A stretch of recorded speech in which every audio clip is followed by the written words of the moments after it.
भागवत एकादशीच्या शुभमुहूर्तावर यादवराव दोधू गांगुर्डे परिवाराकडून गोपाळकृष्ण मंदिरास चांदीचे मुकुट दान.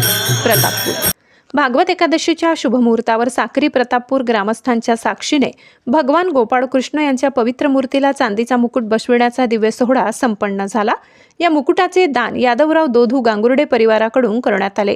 रविवार दिनांक 2 नोव्हेंबर रोजी संध्याकाळी 6 वाजता गावातून भगवान गोपाळकृष्ण आणि चांदीचा मुकुट यांची पालखी भजनी मंडळाच्या गजरात आणि भक्तिगीतांच्या स्वरात मिरवणुकीस सुरुवात झाली.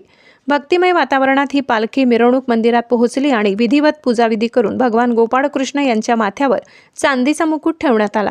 त्यानंतर उपस्थित भाविकांसाठी फराळ वाटप तसेच भजन कीर्तन आणि हरिनाम संकीर्तनाचा कार्यक्रम आयोजित करण्यात आला होता. या प्रसंगी प्रतापपूरसह परिसरातील अनेक गावातील भाविकांनी कुटुंबासह उपस्थित राहून या सोहळ्याचा लाभ घेतला. या मंगल प्रसंगी चांदीचा मुकुट दान देणारे यादवराव दोधू गांगुर्डे, सुभाष दोधू गांगुर्डे, राजेंद्र दोधू गांगुर्डे, गांगुर्डे परिवार यांचा विशेष सत्कार करण्यात आला. कार्यक्रमाच्या यशस्वी आयोजनासाठी भजनी मंडळ, गोपाळकृष्ण मित्र मंडळ आणि समस्त प्रतापपूर ग्रामस्थ यांचे मोलाचे सहकार्य लाभले. गावात भक्तीचा उत्साह, सर्वत्र गोपाळकृष्ण जय जयकार असा भक्तिमय वातावरणात हा कार्यक्रम संपन्न झाला.